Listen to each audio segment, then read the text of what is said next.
Now, one of the Labour Party's highest profile politicians, Yusuf Datti Baba-Ahmed, has made a daring move towards reconciling the party's warring factions. Peter Obi's running mate in the 2023 presidential election attended the National Executive Committee or NEC meeting of the Abure-led faction of the party amid the bitter battles for control that continue to ravage Labour. Mr. Datti Baba-Ahmed said he was there not to take sides, but as a loyal party member and as a peacemaker determined to reconcile divergent opinions, as he put it. But even though he reaffirmed Peter Obi's commitment to the Labour Party, his attendance of the factional NEC meeting has raised concerns about loyalty and about the rectitude of his motives at a time in Nigerian politics when hunger for personal ambition seems to trump principle, even as many wonder whether the move will further sharpen the claws of the Abure-led faction in their fight against the Nenadi Usman group and ultimately deepen rather than decrease the devastation in the Labour Party. Testing.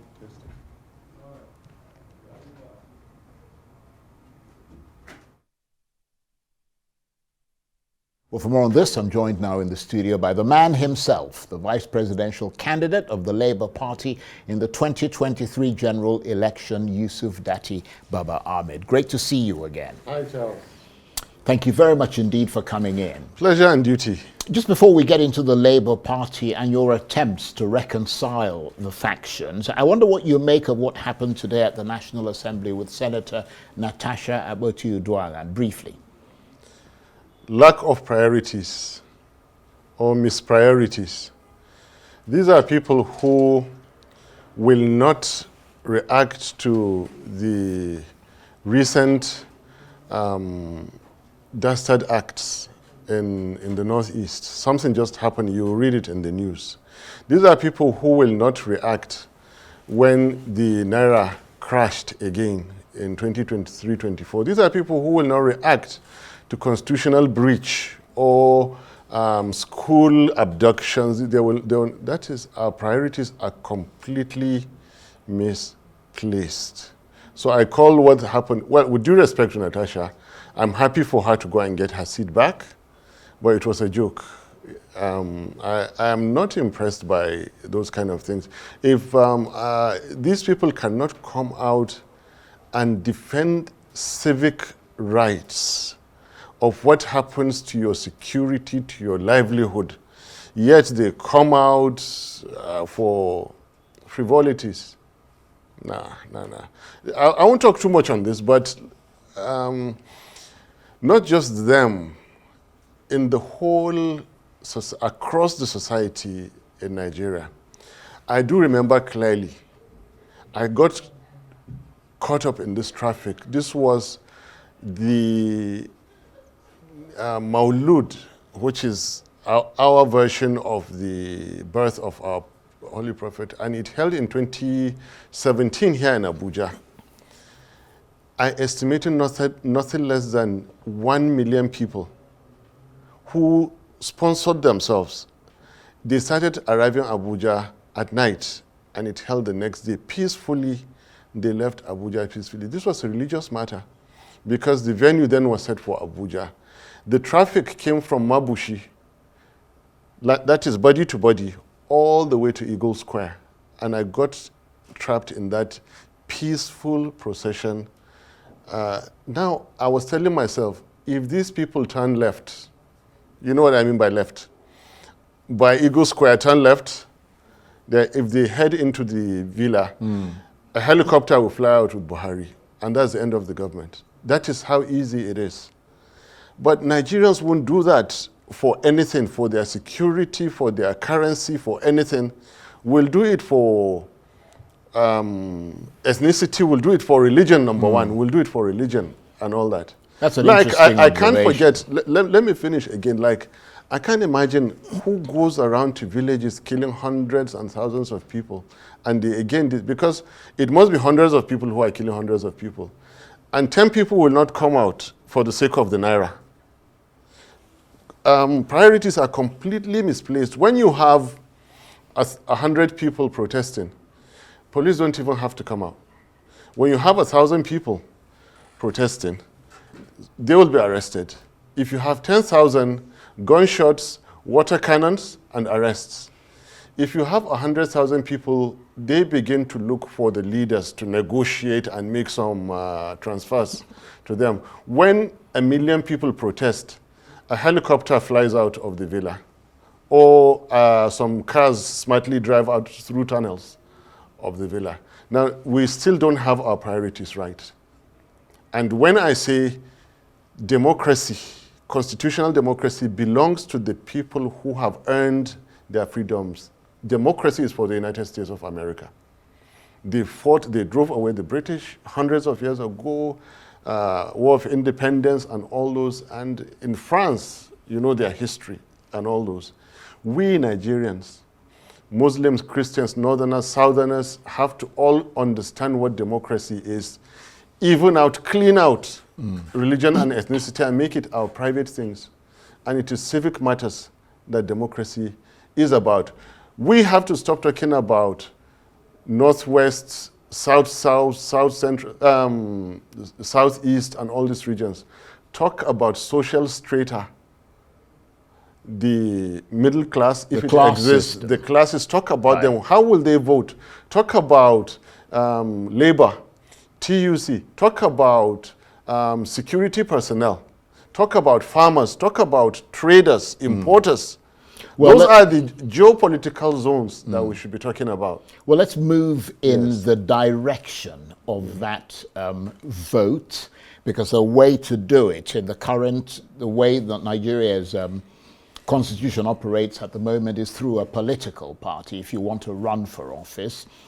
And from the point of view of the public, the picture of disharmony that's been emerging about the Labour Party, which you're a member of, has been getting bigger and more alarming. How did that look to you when you turned up at that factional NEC meeting led by Julius Abure? This is what leadership is about. I'm not a Labour Party leader, but I aspired to a position of leadership.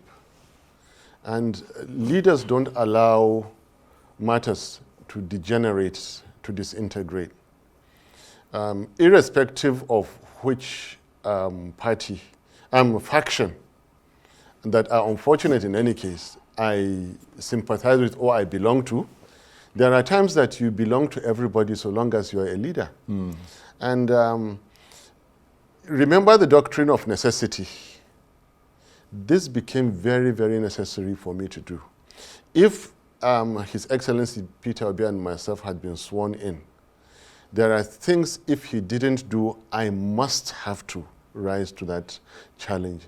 Yeah, but I have to ask you why you felt that it fell on you to be the one to try to visibly and publicly unite the party. I was just about to say. Because most people would have thought that that task would fall on Peter Obi. I was just about to say it. Right, okay.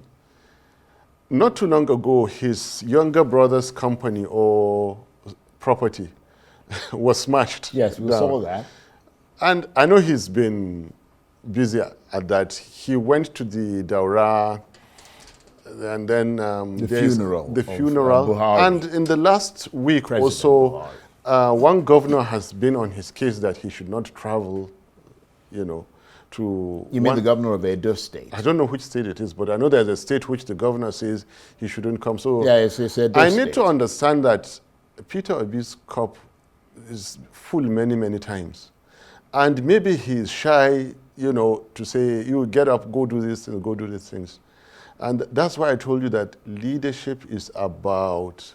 taking initiative. Thank you very much. But was he aware of the fact that you were going to attend that meeting? Because I'm curious to know what his reaction would have been. If he knows everything I do. I do carry him along. Right. Yeah. So you told him you were I absolutely told him that. And what was his reaction? I was going there. Peter Obi is a very easy and, he leaves you to use your Right. judgment and initiatives. And I trust that's what he did. But he was fully in the picture. Right. But did he react when you told him you were going to go? If so, what was his reaction? It's like, I'm indifferent about it. It's okay.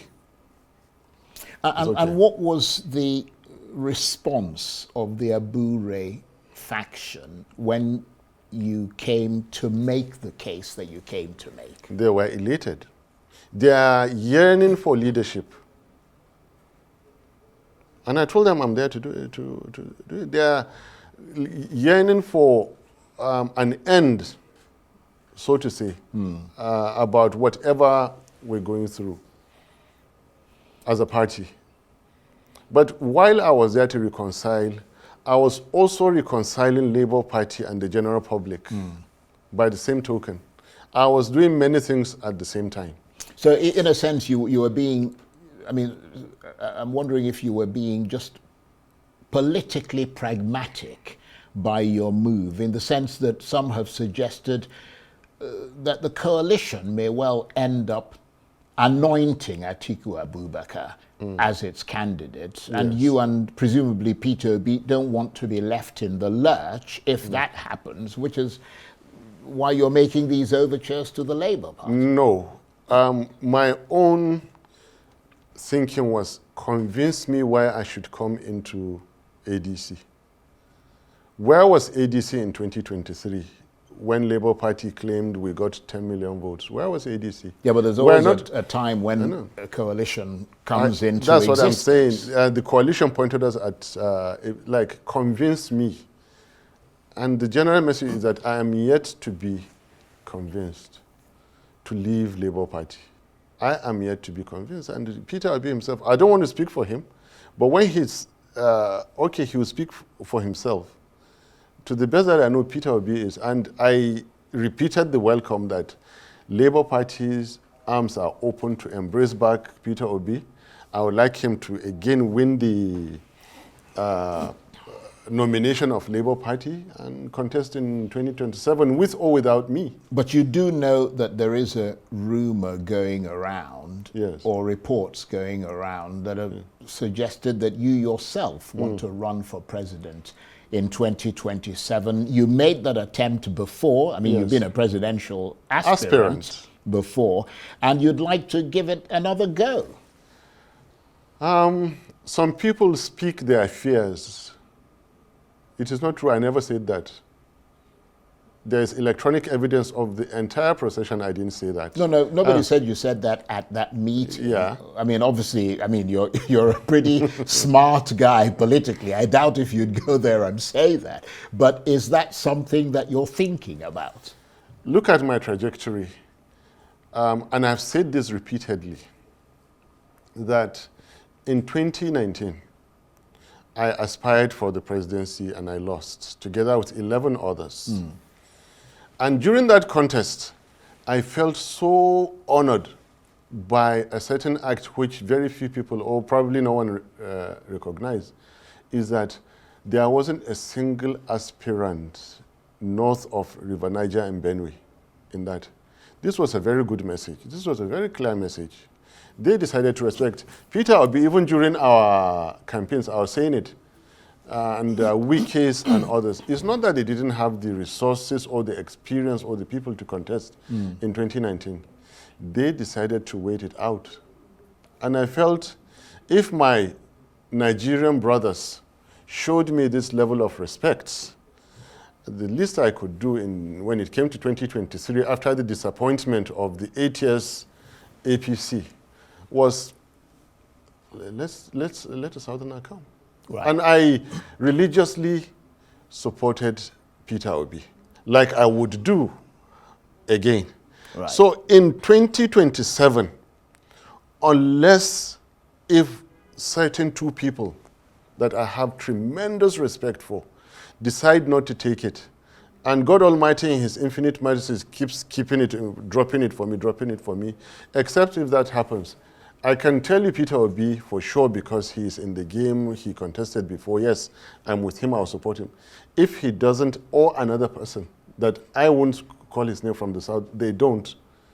Otherwise, I'm not ambitious. Right. My key ambition, stop the killings, stop the stealing, stop the slide. Well, you've made that clear. And let's return to the issue of you trying to reconcile the factions and trying to give the Labour Party back its mojo, as they say. We've seen Mr. Abure in the close company of the FCT Minister, Nyesom Wike, recently. Wike, of course, openly working to re-elect President Tinubu in 2027. That image of the two of them together rubbed a lot of Labour Party supporters and Peter Obi supporters and generally opposition supporters up the wrong way. And it seemed to strengthen the impression that there is some sort of proxy political interference by the government in the Labour Party, and that the chaos in the party is allegedly sponsored by the state. And that is something that you yourself actually mentioned on this program.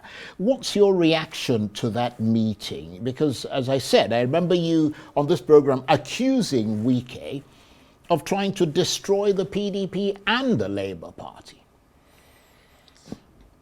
There is no way you can stop. How does the proverb go? There is no way you can. There's a certain animal. There's no way you can stop a thief from stealing. There is no way you can stop people in their ways. What you do, help the trick to trick the trick. Get your intelligence in whatever way you have. Try and maintain your security. Know all the underhand tactics of people. Manage it that way. Right. There's nothing else you can do. God has put us in this game with the sharks, like Tinubu, like the Wikis, and all those kind of things. It is left to us and the people to find our own ways, our wisdom to manage it. You know it is happening, you see it happening. But I keep saying, whoever captured so easily a country like Nigeria, in the way they did and how we let them, including me, our fight was not good enough, then there is nothing else they won't attempt to do. Between 23 and 27 is like destroy all the parties. Right, but if that is your point of view, yes. If you believe that, as you suggested, that Wike is a spoiler, yes, and you know that the Labour Party is currently being spoiled, whether it is by themselves or by some other external force, and then you see that person that you believe is spoiling the party and splitting the party into factions, having what appeared to be a convivial meeting with one faction, what does that tell you? It tells me to be smarter. It tells me to be more careful, open my eyes. It tells me to be more dedicated and focused. But doesn't that undermine what you're trying to do? I mean, doesn't that undermine if assuming it is a fact, because I'm not saying it is a fact. No, it doesn't. Charles, let me tell you this. There was a time that when they caught drug couriers, right, they would arrest them right at the airports and charge them right at the airports. And then there was a time they became smarter. That, all right, let them exit the airport. And in one fell swoop, you catch the courier, the importer, the distributor, and the user. So, Uncle Tinubu is welcome to continue to spend Nigerian resources in destroying Nigerian political parties, using the kind of wikis and whichever party they are welcome to. We're small, we don't have their kind of wisdom, we don't have their kind of money, but like Nigerians say, one day the monkey goes to the market and he doesn't come back. I won't say more than that. Lots of people have to share in this blame. You see all the things that Wike is doing. I don't agree with them, but it is justified to an extent. In fairness to Mr. Wike, he denies doing anything. So it's beyond okay. the fact that he says he wants agree, to but re-elect. Look at it this way. Tinubu. I'm trying to say that whatever he's doing, deep down in his mind, I'm trying to remotely psych how he thinks and all that. Right at the Eagle Square, in the glare of the whole world, a party that he sustained while others were away, a very dear friend of his, at the most critical moment, backstabbed him. As far as he's concerned, these are two northerners who cheated me. These are two Hausa Fulanis, these are two Muslims who cheated me. And we'll teach them a lesson. This is Wike. And well, I won't say. Well, I don't know, but you appear to know. This is Wike. So, humanly speaking, I want to be fair. Yeah. Whoever is treated that way will definitely fight back. It was not fair. I used to tell these people, be careful, even in your acts of politicking. Be careful. Well, even your acts of treachery. Be careful. Well, your tricks. There is a time you trick somebody beyond imagination. Right. Well, and the people who did this to Wike, they come from a very rich history with Wike. What he did for them in 2011, the relationship, the friendship, how it lasted. They came a long way, and the very last minute they do this to him. He will destroy the party. He's a human being. And by the way, if it will get to Wike, I heard something going on in the FCT.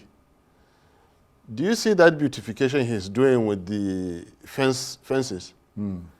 They said it's to stop the cows from grazing.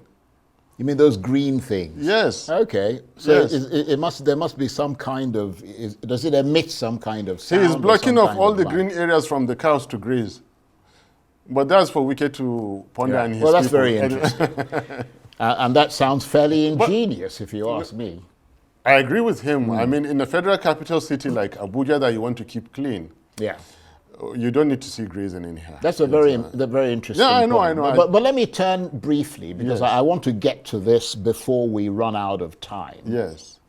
Because there is another issue which raised a lot of hackles and pushed considerable resentment from the APC towards you.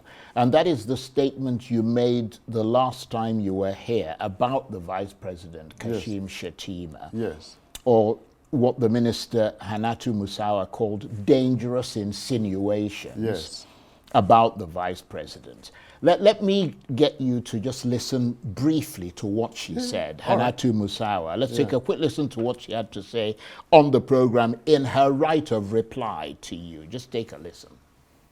Many of us in politics are somewhat interrelated, and I think if there's 2 or 3 people that I would say I'm closest related, we call each other brothers, but if there's 2 or 3 people that I would identify as people of my close family, I think Datti would be one of them. From what he said, it was, see, in politics, Mr. Charles, all of us, there's nothing that they don't say. A lot of it expanded truths, a lot of it lies, right?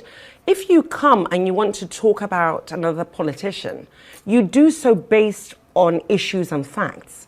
But when you come up with gossip and lies and beer parlor talk, I think that is a real deviation from the values and the pedigree and the virtue and the integrity that my parents and Datti's parents brought us up. I was ashamed, and I was very disappointed. And Datti, more than anyone, knows. He was sat, I think it was here or in another interview 2.5 years ago, while he was contesting, and he shed tears because people in the political space had attacked his own parents, who are my parents as well. And that was very hurtful to me. And when I saw him react in that way, I was hurt as well, because that's an extension of my own family. What was he trying to say? Nobody understood what he was trying to, I didn't know what he was trying to say. He was talking, he was trying to make insinuations, very, very dangerous insinuations, based on lies. And I think that is is a real shame. It is. And I think at this point, Datti needs to either apologize to Mr. Vice President or to articulate what it was he was trying to say. And if he can't, because he said it was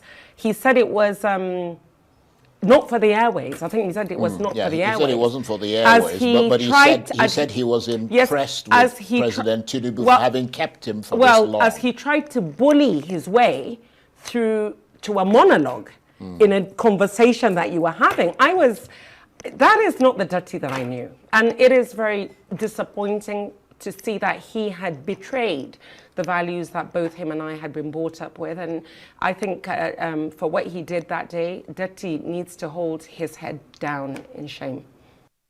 That's the Minister of Arts, Culture, Tourism and the Creative Economy, Hannata Musawa. What's your reaction to that? I am holding my head high, and I'm repeating here again, and I'm on air in a very credible TV station with highly professional individual, that evils do happen in societies like Nigeria, and Nigerian politics has not been shielded from that. So I'm holding my head high and in the service of God Almighty to say this. And by the way, don't expect me to join issues with this woman. I will not. You mean Hannatu? Yes, okay, sorry, yes. I will not join. I have been on a mission to take away her boss's job, and I will not allow her to distract me. We're not related. Her senior brother is a good friend of mine, and we're talking of distant generations. Let's not even talk about family there. Look, like I said, if someone like Nana Kazaure is free, she will ask the minister to go and reconcile her past life and leave me alone. I am dealing with Shetima. And what I said was that Uncle Tinubu has tried for staying put with him for this long. Now, the minister, her honorable self, there is one special assistant in the villa. They could be more logical by saying, I tried to say something which I couldn't say. They are waiting for me, and they're encouraging me to say what it is so that they will respond. I haven't said it yet. I haven't said it. And they are so recklessly, dangerously inching closer for the world to know what this thing is.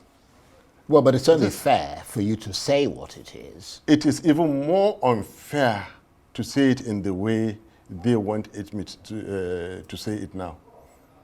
You can accuse me. Listen, why would you even suggest it if you're not going to say it? Because saying it is even more drastic.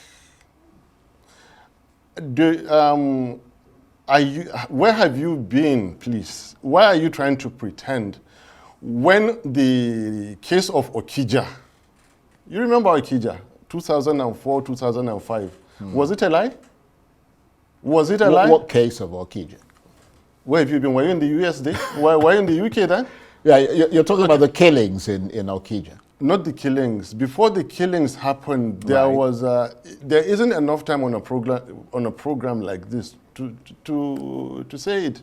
However, I'm telling you now that look, I know I was speaking about a very powerful individual. You can accuse me of intense opposition. You can never catch me for lying.